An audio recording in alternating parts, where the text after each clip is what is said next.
Manga comes in all different forms ranging from series to series, but there are some manga that are a lot shorter than others, also known as one-shot volumes. These extremely short titles are so short that they fit into one single volume of manga. You may be thinking, why would I want to read something that short? I won't be able to truly connect with the characters and fully understand the complexity of the plot. But what if I told you that that reasoning is completely false? There are plenty of solid manga that are only one volume, and in this video I will be showing you my top 5 one-shot manga volumes. Coming in at number 5, we have Tropic of the Sea. This manga was written and illustrated by the one and only Satoshi Kon. You may know that name from his time in the anime world with Perfect Blue, Memories, Tokyo Godfathers, and many more. But needless to say, this guy is a legend when it comes to storytelling, and Tropic of the Sea is no exception. This manga takes place in a small town by the name of Ade. You are immediately met with the main character Yosuke, who is tasked with bringing fresh ocean water to a box located in a shrine. While he is on his way back down the shrine, he is met with the 23rd head priest, who is also his father. His father is with what seems to be a news channel, who is there to do a report on how the town is getting a resort and that they have a very powerful new helper. They open up the shrine and the box inside, and you find out that the thing Yosuke is trying to protect is a mermaid egg. This egg has been passed down from generation to generation in Yosuke's family. The town apparently had legends of a mermaid that would bring calm seas and bountiful catches of fish to the sea for only a few things in return. And that would be that they worship the sea, replace the egg's water once a week, and return the egg to the sea in 60 years. Yosuke, having been surrounded with this mermaid stuff his entire life, he has just chosen not to believe it, and thinks the egg is fake and really doesn't care much about it. But then one day he is on a boat with his friend Tetsu when they see a figure in the water.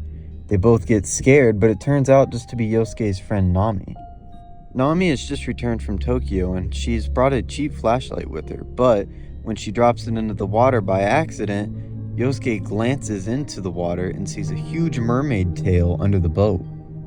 During this manga, you not only learn more about the mysterious legends of the mermaids, but you also get to see how industrialization affects the town and those living in it. Coming in at number 4, we have Dororo. This is the outlier of the bunch because technically this series is compiled into one volume in English, but it's also a very big book, as you can see. Even though it's a little bigger, I would still very much recommend that you read this because it has some of the best writing that I've ever read in any manga. Dororo was written and illustrated by Tezuka Osamu, who is most famous for his work on Astro Boy. Dororo is set in the middle of the Muromachi period of Japan, so roughly around 1470. War is rampant and Lord Daigo's wife has just had a child. Lord Daigo is wanting to rule over a country, so he goes to the Hall of Hell and strikes up a deal with the demons and tells them that if they grant him this land, they can have 48 parts of the child to split amongst themselves. So, the demons take the deal, and when the child is born, he is a shell of a human being. This child's name is Hyakimaru, and we meet up with him when he is presumably around 14 years old. He is being followed by things not of this world and kills those that follow him. He meets this kid named Dororo, who's in a fight with some locals when a demon shows up and starts attacking them.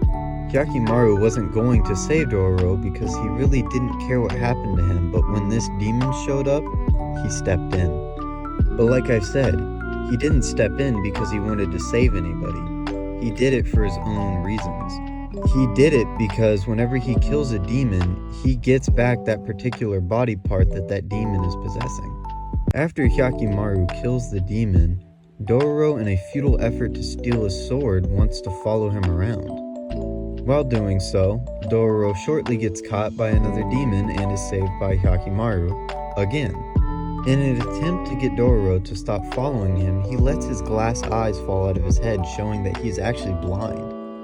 His body is essentially one giant puppet. He is blind, deaf, and he can't wield a normal sword. The two he does use are attached to his arms like prosthetics. They end up going on to find and try to kill all the demons to return Hyakimaru to normal. On this mission, you get to see how they interact with different people and creatures that they meet along the way. and how Dororo and Hyakimaru's relationship changes throughout the story. At number 3, we have Goodbye Eri by Tatsuki Fujimoto, creator of Chainsaw Man and Fire Punch. 今から浮きます。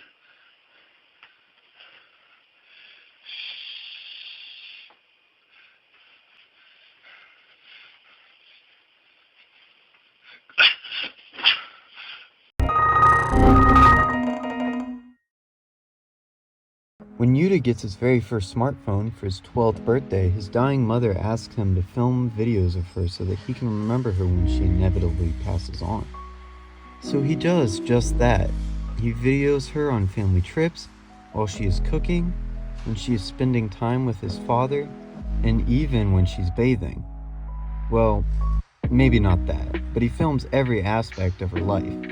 Very quickly, you kind of get the feeling that Yuta isn't completely there mentally when he mentions filming his mother in her sleep just in case she dies at that moment. He also gets sidetracked and doesn't seem to be overly sad with the whole situation. This could just be because he's a child and isn't able to fully grasp the concept of death, but it leads the reader to question if he's mentally stable. When his mother is about to die, Yuta and his father are walking into the hospital when he takes off, and then the hospital explodes. It turns out the hospital didn't actually explode.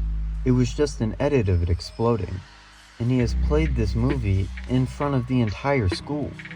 He gets pulled aside and is asked why he's added the explosion because it has made a mockery of his mother's death. But Yuta responds with, "That was awesome, right?"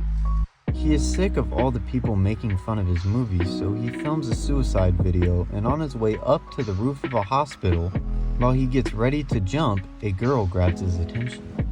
The girl recognizes him from the movie and wants him to go watch some more movies with her. After they finish watching a bunch of movies, she tells him a little bit about why she wanted him to do this. She simply states that she really enjoyed his movie. And then she reveals that her name is Eri, and that she claims that she watches more movies than anyone else in that town. Her mission is to help Yuta make the best movie he can possibly make. The entire manga is illustrated like it's been recorded. There are constantly themes of not knowing when the actual character is speaking or if it's just them acting in the film. This can get very confusing at some points, but it's meant to be like this, and I think it really does add something quite unique to the story. At number 2, we have Opus by once again Satoshi Kon. Opus is about this manga artist who is trying to finish the last chapter of his manga when he finally finds how he wants to end it. When he draws it, he hears a strange voice and decides to investigate. He finds a paper that looks like it leads down to something. He sees one of his characters in that hole and then gets sucked up into the paper. When he reaches the end of the hole, he realizes that he's in the world of the manga that he's created. He logically thinks that he's just dreaming because everything is exactly how he imagined it, even down to the characters' voices.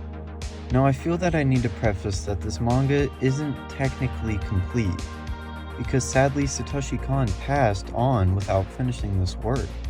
But to say that this isn't a masterpiece of a manga would just not be fair. It has a lot of similarities to Goodbye Eri, or it would actually be the opposite because Opus came out before that. But they have similar themes of merging fiction and reality together to confuse the reader into wondering which is which. You don't know if he really gets sucked into the world or not, or if he's just dreaming. You don't even know if he gets to finish the manga.